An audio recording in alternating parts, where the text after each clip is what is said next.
Iceland is filled with amazing hot springs and geothermal pools. But where are they? Which ones cost and which ones are for free? Which ones are worth a visit and which ones should you skip? Well, in this video I'll give you 11 geothermal pools, hot springs and baths that are worth a visit. To simplify this video, I'll add a list of the hot springs and geothermal pools that we'll be covering right over here. And I'll also add it in the description as well. The hot springs and geothermal pools that we'll be covering will range from well-known popular pools like the Blue Lagoon to secret hot springs that I can guarantee you've never heard of, like Hörgshlíðarlaug. Have you ever heard of Hörgshlíðarlaug? I didn't think so, but you will soon in this video. If you enjoy it, consider giving the video a like, or if you're feeling generous, you can even subscribe. Before we dive in, I should mention that if you're looking for the highest rated small group tours, experiences and activities with the best reviews and best price, you'll find them at Wake Up Reykjavik. I'll be sure to link to it in the description on this video. Now let's not waste another moment and embark on this exciting journey. It's showtime. Record. Now welcome to our first destination, Sky Lagoon. Now Sky Lagoon is a very new, very cozy geothermal spa. It's currently one of my favorites. Some say that it's located in Reykjavik. It is technically located in Kópavogur, which is only a 10 minutes drive from the city center. Sky Lagoon is primarily heated with geothermal energy. Natural hot water that comes from below the Earth's surface, which keeps the water temperature from 100 to 104 degrees Fahrenheit all year round. Now there are many reasons why I enjoy and why I recommend the Sky Lagoon. It's very cozy, very relaxing, and it's so close to the city center as well. It just takes a few minutes instead of other hot springs and geothermal pools where you might have to take a 2-hour road trip just to get there. Now the only place to get tickets to the Sky Lagoon is just directly through the website at skylagoon.com. It is always smart for activities here in Iceland just to book it in advance. I've never really had the issue of booking the Sky Lagoon and it being sold out, but just so it fits your schedule, because you have to choose which time you want to arrive. If you have a specific time in mind, it's good to do it in advance. In regards to how you get to the Sky Lagoon, like I mentioned before, it's very close. So if you do have a rental car, just a simple 10-minute drive. You can just put Sky Lagoon into Google Maps, it'll show you exactly where you go. If you don't have a rental car, then a simple taxi is a very easy way to get there and to get back. For taxis here in Iceland, I always recommend a company called Hreyvill. I have their number here somewhere. Hreyvill is basically just the largest taxi provider in all of Iceland. So to call a taxi, you can either call this number, or if you're staying at a hotel, you can have the lobby staff just call you a taxi. They do have a Hreyvill app, mobile app, which I haven't tried myself, but I've heard it's nothing special, so I recommend calling directly and just taking a taxi there and then taking a taxi back to the city after the Sky Lagoon. They have 3 types of tickets that you can book to the Sky Lagoon. They have something called Pure Light, which is the least expensive. Then they have the Pure Pass, and then the Sky Pass, which is the most expensive. I've never tried the Sky Pass and I've never tried the Pure Light. I've always just gone for the Pure Pass. It's like their middle range pricing ticket, and that's what I would recommend as well, because you can go into the lagoon, relax, have a drink by the bar, but then you also get like a black band which gives you access to their 7-step ritual, which is like a super relaxing little ritual where you go into cold water, all these different saunas, scrubs. It's very cool, so I would recommend getting that as well with the Pure Pass. Now, if you're not new to the channel, you know that us here at Wake Up Reykjavik, we host a food tour called the Reykjavik Food Walk. It's a 3-hour food walking tour in Reykjavik. It's something that a lot of guests do on their very first day, since it's a great way to get to know the city, meet up with a fun local guide, visit all these different hidden gems to eat amazing traditional Icelandic food. My formula for the perfect first or second day in Iceland is to do the Reykjavik Food Walk. It takes 3 hours, and then after that, you're nice and full, head on over to the Sky Lagoon for a super relaxing evening where you can relax and digest. I think it's the perfect formula for an awesome day here in Iceland. Another hidden gem on our list is Hrunalaug, located in the south of Iceland. Hrunalaug is cherished by both locals but also travelers alike. It's very unique, cozy, and old, as the oldest part of this swimming pool was built around the year 1890 by the farmer Stefán Jónsson and his family, which owns the land. Now, this hot spring can be divided into 3 pools, which are all around 100 degrees Fahrenheit, which I always call perfect hot spring temperature. Now, the original Hrunalaug, built in 1890, was called laundry because it was used for exactly that. Now, the second pool in this hot spring was built in 1934 and is called sheep, since that structure was originally built for the bathing of sheep. Every 2 years, all the sheep owned by Stefán Jónsson, the farmer and his family, had to be bathed to keep them clean and free from all diseases. But no worries, in 1980 they discontinued bathing their sheep in Hrunalaug. So today it's nice and clean, very cozy. The third pool in Hrunalaug was made in 2017. It's called Tourist, since it was made to meet the growing numbers of locals and travelers that wanted to experience this amazing place. Now, here we have no age limit, and the entry fee can only be paid on spot. It's not possible to book it in advance. Now, this is a hot spring that you'll need a rental car to access. The driving time to get there is 1 hour and 38 minutes to be exact. And the best way to get there is to simply put Hrunalaug into Google Maps. It'll take you exactly where you need to go.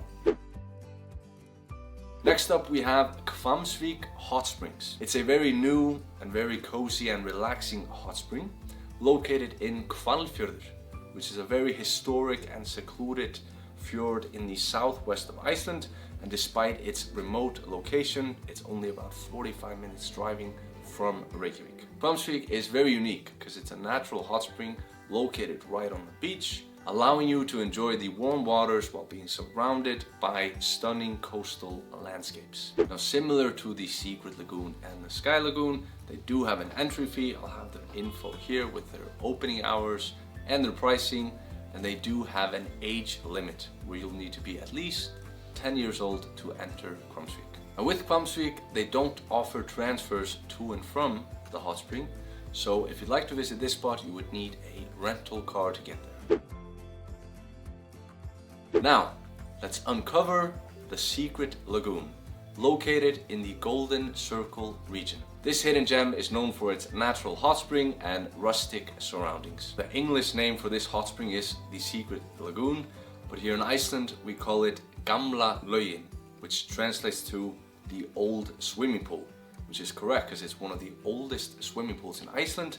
It's been in active use since 1891, and back in the day here in Iceland, if you wanted to learn how to swim, you would do it at the Gamla Laugin, or the Secret Lagoon. Now, there is a small access fee to enter the Secret Lagoon, and similar with the Sky Lagoon, I would recommend booking it in advance since it is a small pool, and like I mentioned, it's located in the Golden Circle region, so it is very popular, and it's good to book it in advance. Now, the driving time to the Secret Lagoon from Reykjavik is about 1 hour and 20 minutes. It's an easy drive, and if you have Google Maps, you can just put Secret Lagoon or Gamla Laugin on Google Maps. It'll show you exactly how to get there. Now, it's also possible to take this experience and turn it into a full day experience. So, for example, if you don't have a rental car, you can sign up for a tour like the small group Golden Circle and Secret Lagoon tour, where you visit all the different amazing sightseeing spots of the Golden Circle, and then you end it with a nice and relaxing dip in the Secret Lagoon, where your tickets have already been reserved, so you don't have to worry about reserving them in advance, and they're included in the price as well. So if you'd like to check out something like that, you can check out the highest rated small group Golden Circle Secret Lagoon tour with the best reviews on wakeupreykjavik.com. Fun fact, Iceland only has 2 cities. Reykjavik, the capital, located here in the south, and then up north, 5 hours away, we have a charming little city called Akureyri. And in a town in Iceland, fuck. Nei, byrju ekki, Akureyri is a city at the base of Eyjafjörður in northern Iceland. Oh. Is Akureyri a town or a city? Akureyri, bær eða borg. Akureyri bær, Reykjavík borg, Akureyri bær. Sorry, Dan. Okay. Alright, now, nú þarf ég að breyta það. Now, here in Iceland, we only have one city, Reykjavik, the capital. But the second biggest town in Iceland is called Akureyri, which is located up north about 5 hours away. And in this charming little town of Akureyri, you'll find something called Skógarböðin, which in English translates to the forest lagoon. Now this amazing little lagoon is family owned and they opened their doors in 2022. Now I myself paid them a visit last year. I really enjoyed it. I'll post some pictures here for you to see. In my opinion, I'm not particularly sure if I would recommend the 5-hour drive all the way to Akureyri just to visit Skógarböðin or the forest lagoon. But I would definitely say that if you're located in Akureyri, if you're in that area, there's plenty of stuff to do, then visiting Skógarböðin is a definite must. Next, we're going to be talking about the Blue Lagoon and the Blue Lagoon Retreat Spa. Now these are two different lagoons, two different experiences, two different pricing, but they're located in the same area. You'll find the Blue Lagoon in Grindavík. Grindavík is an area which is about 45 minutes driving from Reykjavik, but only 10 to 15 minutes driving from Keflavík. Keflavík is where we have our international airport, so if you're flying into Iceland or flying home, you'll land in Keflavík and you'll be located very close to the Blue Lagoon. So what many people will do is when they're arriving to Iceland, the first thing that they'll do is visit the Blue Lagoon, since it's so close to the airport. Now it's definitely convenient since you can store your luggage there, and it's perfect to start your trip or end your trip with a very relaxing dip into the Blue Lagoon. Now I'm very often asked by travelers what my opinion on the Blue Lagoon is. And I think if you ask 100 locals, you'll get 100 different answers on the Blue Lagoon. Now in my opinion, I would definitely agree that the Blue Lagoon is very touristy. I read somewhere that 60% of all travelers coming to Iceland visit the Blue Lagoon. So as you can imagine, it does get packed with tourists. So if you're looking for a non-touristy lagoon to visit, then the Blue Lagoon isn't for you. Now at the same time, I would say that the Blue Lagoon is popular for a reason. It is very beautiful and definitely an experience to visit it. Right. Now if you are planning on visiting the Blue Lagoon, I would definitely recommend keeping these tips in mind. To begin with, you need to book tickets directly on the website in advance. And on the website, you get the option of choosing an arrival time that you would like to go to the lagoon. And I would definitely recommend going very early or pretty late, because if you go there midday, it'll be absolutely packed.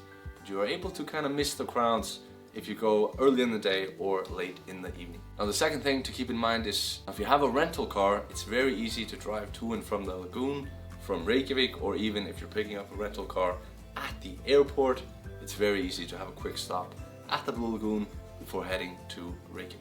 Now similar with the Sky Lagoon, I would say the average duration at the Blue Lagoon is about 2 to 3 hours, depending on how long you like to be there. Now I have visited the Blue Lagoon countless times, and my favorite times to visit are either summer, when the weather is pretty good, or at the beginning or ending times of the winter season. If you don't have a rental car, it's not really a problem, because when you book tickets at bluelagoon.com, they'll offer the upsell of adding transfers, where you can add transfers from BSI, which is the bus terminal here in the Reykjavik area, or I think if you pay a little bit more, you can have it closer to your hotel.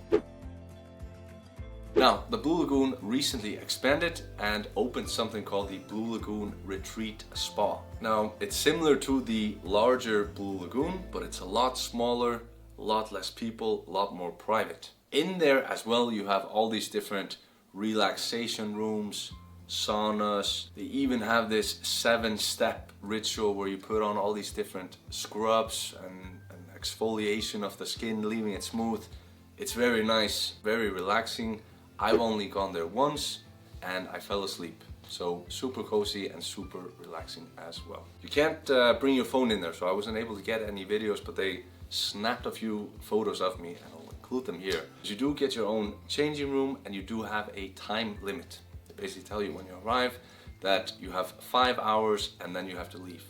When I heard that first, I thought to myself, I'm gonna be here for 2 hours and then I'm gonna get bored and want to leave. But 5 hours went by like that, and I actually stayed in the pool just a little bit extra, so I managed to be there for 5.5 hours. They had to come and ask me to leave. And like I said, if you want to get the Blue Lagoon experience, but you don't want to visit the big pool with all the different people, you want something a little bit different, I would recommend the Blue Lagoon Retreat Spa. Now it is expensive, like the Blue Lagoon itself, going there for the tickets there are already pricey.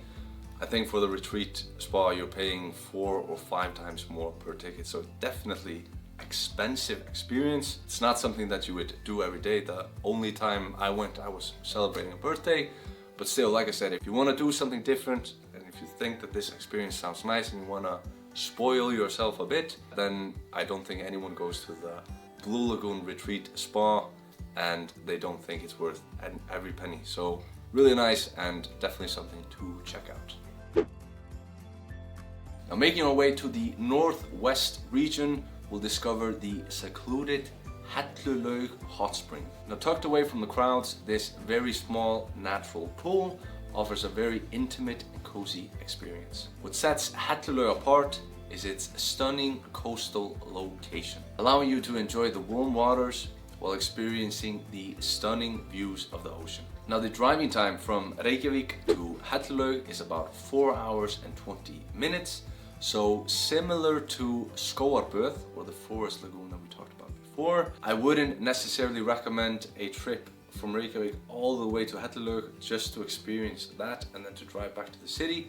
But instead, if you are driving the full ring road, or if you're making your way to Akureyri, I would definitely pay it a visit. Now, the water in the pool is geothermally heated, and it's 100 degrees Fahrenheit, give or take, which is perfect hot spring temperature. Now, in Hellulaug there are no changing facilities, so what visitors will usually do is just change in their car into their swimming suit before heading to the pool. Now, continuing our journey to Reykjafjarðalaug, which is located in the same area, or only 25 minutes driving from Hellulaug, which we just discussed. Now, Reykjafjarðalaug, similar to other hot springs, served as a bathing spot for locals for hundreds of years. Now, it wasn't until 1975 when someone decided to add a concrete swimming pool into the mix, right next to Reykjafjarðalaug. And this was done to enhance the bathing experience. And the cool part about it is that it's a true labor of love, because the whole setup was put together by a bunch of volunteers. Now, the water of the hot spring remains hot all year round, so it's possible to visit Reykjafjarðalaug at all times of the year. Now, while driving to this place, you'll witness many historical structures and natural beauties. So if you love to explore random places, then you can make little stops along the way to make your trip even more memorable. Now, this place is surrounded by large mountains, so it kind of feels like you're taking a dip in the middle of nowhere, and it can be kind of nice to heat up in the hot spring and cool off a little bit in the pool and kind of take turns going back and forth. Really nice. Now, unlike many other hot springs that you'll find here in Iceland, Reykjafjarðalaug offers a changing facility, men and women, so you can change there before hopping in the pool or the hot spring. And then we have Hörgshlíðarlaug. Try saying it fast 5 times. Hörgshlíðarlaug, Hörgshlíðarlaug, Hörgshlíðarlaug, Hörgshlíðarlaug. I can't even do it. But Hörgshlíðarlaug, located in a similar area, or pretty much the same area, as Hellulaug and Reykjafjarðalaug, which we just discussed. We have 3 pools, geothermal areas, right in that same spot. Located in the Westfjords, about 4 hours and 20 minutes driving from Reykjavik. I'm going to say the same thing again, it's similar to Hellulaug and Reykjafjarðalaug. It's a bit of driving, so would I recommend going all the way there just to see it and then back? No. But if you're doing the full circle, or if you're driving, if you're doing a driving self-drive, if you're doing a self-drive, if you're self-driving the Westfjords area, or you're going to Akureyri and you want to pay it a visit, then yes, check it out. Now, Hörgshlíðarlaug doesn't have an entry fee to enter it, but it is located on private property, so you would need to ask the owner beforehand before entering the pool. Now, many get shy by this and suspect being denied, but us Icelanders are very nice and we always enjoy having people visit. So as long as you ask for permission and as long as you keep it neat and don't leave any trash or litter after you, it'll be fine. And there is no changing facility, so you need to bring along your swimsuit, towel, and simply change in your car. Now, with many hot springs in Iceland, they're pretty much left to their own fate. This hot water pool is different, as it hasn't been abandoned to its natural state, but instead a nice little concrete pool has been built for visitors to relax and enjoy in. Now, that wraps up our video. I really hope it's been helpful, and I really hope you enjoyed it. If you did, consider giving the video a like or even subscribing to the channel. If you're feeling generous, that'd be very fun as well. And please leave a comment if you've visited any of these hot springs before and you want to share your experience. Let us know. And if you're planning on visiting any of them, which ones do you want to visit? I'd love to hear from you as well. So leave a comment, like the video, subscribe. I'll see you guys here in Iceland soon.